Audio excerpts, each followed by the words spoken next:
ದ್ವಿತೀಯ ದರ್ಜೆ ಸಹಾಯಕ ಕಂಪ್ಯೂಟರ್ ಆಪರೇಟರ್ ಕೂಡ ಈ ಒಂದು ಹುದ್ದೆಗಳು ಕೂಡ ಇದ್ದಾವೆ. ಹಾಗೇನ ಪ್ರಥಮ ದರ್ಜೆ ಸಹಾಯಕ ಕಂಪ್ಯೂಟರ್ ಆಪರೇಟರ್ ಕೂಡ ಇದ್ದಾವೆ. ವಾರ್ಡರ್ ಹುದ್ದೆಗಳಿದ್ದಾವೆ. ಹಾಸ್ಟೆಲ್ ಬಾಲಕಿ ಮತ್ತು ಬಾಲಕರ ಹಾಗೂ ಪ್ರಾಂಶುಪಾಲರು, ಹಿಂದಿ ಭಾಷಾ ಶಿಕ್ಷಕರು, ಕನ್ನಡ ಭಾಷಾ ಶಿಕ್ಷಕರು ಕೂಡ ಹುದ್ದೆಗಳಿದ್ದಾವೆ. ದೈಹಿಕ ಶಿಕ್ಷಕರು ಕೂಡ ಹುದ್ದೆಗಳಿದ್ದಾವೆ. ನೋಡಿ, ಇಷ್ಟೊಂದು ಹುದ್ದೆಗಳಿದ್ದಾವೆ. ಈ ಒಂದು ಹುದ್ದೆಗಳಿಗೆ ಆಯ್ಕೆ ಮಾಡಿಕೊಂಡು ನೀವು ಅರ್ಜಿಗಳನ್ನು ಸಲ್ಲಿಸಬಹುದು. ಇನ್ನು 18ರಿಂದ 45 ವರ್ಷದ ಒಳಗಿನವರು ಅರ್ಜಿಗಳನ್ನು ಸಲ್ಲಿಸಬಹುದು. ಹಾಗೇನ ಸೆಲೆಕ್ಷನ್ ಪ್ರಾಸೆಸನ್ನು ನೋಡೋದಾದರೆ ಈ ಒಂದು ಹುದ್ದೆಗಳಿಗೆ ನೇರ ನೇಮಕಾತಿ ಇರುತ್ತೆ. ನೋಡಿ, ಯಾವುದೇ ರೀತಿಯ ಒಂದು ಲಿಖಿತ ಪರೀಕ್ಷೆ ಇರಲ್ಲ, ನೇರ ನೇಮಕಾತಿ ಇರುತ್ತೆ.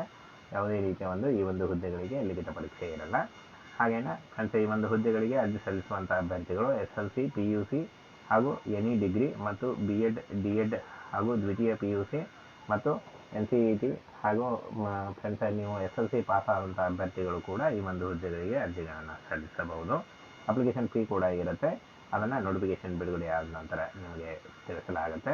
ಹಾಗೆಯೇ ಈ ಒಂದು ಹುದ್ದೆಗಳಿಗೆ ಅರ್ಜಿ ಸಲ್ಲಿಕೆಯನ್ನು ನೋಡೋದಾದರೆ ಇದೇ ವಾರದಲ್ಲಿ ಈ ಒಂದು ಹುದ್ದೆಗಳಿಗೆ ಅರ್ಜಿ ಸಲ್ಲಿಕೆ ಶುರುವಾಗಲಿದೆ. ನೋಡಿ, ಹಾಗೆ ಅರ್ಜಿ ಸಲ್ಲಿಸಲು ಕೊನೆಯ ದಿನಾಂಕ 30 ದಿನ ಇರುತ್ತೆ. ನೋಡಿ, 30 ದಿನದಲ್ಲಿ ನೀವು ಅರ್ಜಿಗಳನ್ನು ಸಲ್ಲಿಸಬಹುದು. ಇನ್ನೇನು ಕೆಲವೇ ದಿನಗಳಲ್ಲಿ ಇದೇ ವಾರದಲ್ಲಿ ಈ ಒಂದು ಹುದ್ದೆಗಳಿಗೆ ನೋಟಿಫಿಕೇಶನ್ ಬಿಡುಗಡೆ ಆಗುತ್ತೆ. ಹಾಗೆ ಆನ್ಲೈನ್ ಮೂಲಕ ನೀವು ಆಫಿಷಿಯಲ್ ವೆಬ್ಸೈಟ್ಗೆ ಹೋಗಿ ನೀವು ಅರ್ಜಿಗಳನ್ನು ಸಲ್ಲಿಸಬಹುದು.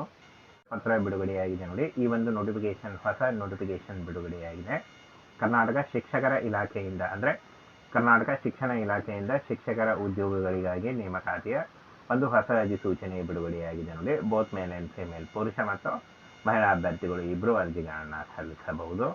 ಮೊದಲಿಗೆ ನೋಡಿ, ಅಟಲ್ ಬಿಹಾರಿ ವಾಜಪೇಯಿ ವಸತಿ ಶಾಲೆಗಳಲ್ಲಿ ಇಲ್ಲಿ ನೋಡಿ 52,000ದಿಂದ 97,000 ಒಂದು ವೇತನ ಶ್ರೇಣಿ ಇರುತ್ತೆ. ಹಾಗೆ 14 ಹುದ್ದೆಗಳಿದ್ದಾವೆ. ಇನ್ನು ಇಲ್ಲಿ ನೋಡಿ 52,000ದಿಂದ 97,000ವರೆಗೂ ಪರ್ ಮಂತ್ ಸ್ಯಾಲರಿ ಆಗಿರುತ್ತೆ.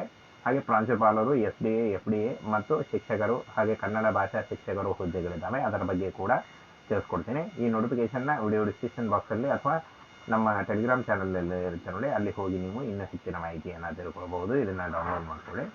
ಇನ್ನು ಕ್ರೈಸ್ತ ವಸತಿ ಶಾಲೆಗಳಲ್ಲಿ ಕೂಡ ಹುದ್ದೆಗಳಿದ್ದಾವೆ. ನೋಡಿ, 783 ಹುದ್ದೆಗಳಿದ್ದಾವೆ. 43,000ದಿಂದ 83,000ವರೆಗೂ ಪರ್ ಮಂತ್ ಸ್ಯಾಲರಿ ಆಗಿರುತ್ತವೆ. ಈ ಒಂದು ಹುದ್ದೆಗಳು ಸಂಪೂರ್ಣವಾಗಿ ಕಾಯಂ ಉದ್ಯೋಗಗಳಾಗಿರ್ತಾವೆ. ನೋಡಿ, ಹಾಗೆಯೇ ಅಟಲ್ ಬಿಹಾರಿ ವಾಜಪೇಯಿಗಳಲ್ಲಿ ಮತ್ತು ವಸತಿ ಶಾಲೆ ಹಾಗೂ ಶಾಲೆಗಳ ಉಪ ಪ್ರಾಂಶುಪಾಲರು ಉದ್ಯೋಗಗಳಿರ್ತಾವೆ. 43,000ದಿಂದ 83,000 ಪರ್ ಮಂತ್ ಸ್ಯಾಲರಿ ಆಗಿರುತ್ತೆ. ಹಾಗೇನ ಶಿಕ್ಷಕರ ಉದ್ಯೋಗಗಳು ಕೂಡ ಇದ್ದಾವೆ. ಕರ್ನಾಟಕ ವಸತಿ ಶಿಕ್ಷಣ ಸಂಸ್ಥೆಯಿಂದ ನೇಮಕಾತಿಯ ಹೊಸ ಅಧಿಸೂಚನೆ ಬಿಡುಗಡೆಯಾಗಿದೆ.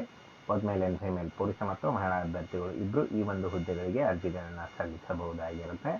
ಹಾಗೆ ಈ ಒಂದು ಹುದ್ದೆಗಳಿಗೆ ಯಾವ ಕ್ರೈಟೇರಿಯಾ ಇರುತ್ತೆ, ಏನು ಒಂದು ಎಜುಕೇಷನ್ ಬೇಕಾಗುತ್ತೆ ಅನ್ನುವಂಥ ಸಂಪೂರ್ಣ ಮಾಹಿತಿ ವಿಡಿಯೋದಲ್ಲಿ ಇರುತ್ತೆ. ನೋಡಿ, ಇನ್ನು ನೋಡಿ, ಕರ್ನಾಟಕ ವಸತಿ ಶಿಕ್ಷಣ ಸಂಸ್ಥೆಯಿಂದ ನೇಮಕಾತಿ ಆಗಿರುತ್ತೆ. ಅಖಿಲ ಕರ್ನಾಟಕದಿಂದ ಒಂದು ನೋಡಿ ಪೋಸ್ಟ್ ಲೊಕೇಶನ್ ಅಂದರೆ ಜಾಬ್ ಲೊಕೇಶನ್ ಅಂತ ಅಲ್ಲಿ ಅಂದರೆ ನಿಮಗೆ ಯಾವ ಒಂದು ಲೊಕೇಶನ್ಗೆ ಜಾಬನ್ನು ಕೊಡ್ತಾರೆ ಅಂತ ನೋಡೋದಾದರೆ ಕರ್ನಾಟಕದ ಅಖಿಲ ಕರ್ನಾಟಕ ಅಂತ ಕೊಟ್ಟಿದ್ದಾರೆ. ನೋಡಿ, ಪೂರ್ತಿ ಇಡೀ ಕರ್ನಾಟಕದಲ್ಲಿ ಎಲ್ಲಿ ಬೇಕಾದರೂ ಪೋಸ್ಟಿಂಗನ್ನು ಮಾಡಬಹುದಾಗಿರುತ್ತೆ.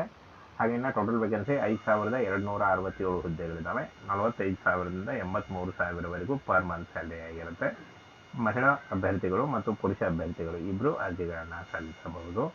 ಇನ್ನು ಈ ಒಂದು ಹುದ್ದೆಗಳಿಗೆ ಅರ್ಜಿ ಸಲ್ಲಿಸಲಿಕ್ಕೆ ಕರ್ನಾಟಕ ಸರ್ಕಾರಿ ಪ್ರಾಥಮಿಕ ಶಾಲೆ, ಪ್ರಾಥಮಿಕ ಹಾಗೂ ಪ್ರೌಢ ಮತ್ತು ವಸತಿ ಶಾಲೆಗಳಲ್ಲಿ ಖಾಲಿ ಇರತಕ್ಕಂಥ ಉದ್ಯೋಗಗಳು PST ನೋಡಿ 1ನೇ ತರಗತಿಯಿಂದ 5ನೇ ತರಗತಿವರೆಗೂ 4,424 ಹುದ್ದೆಗಳಿದ್ದಾವೆ.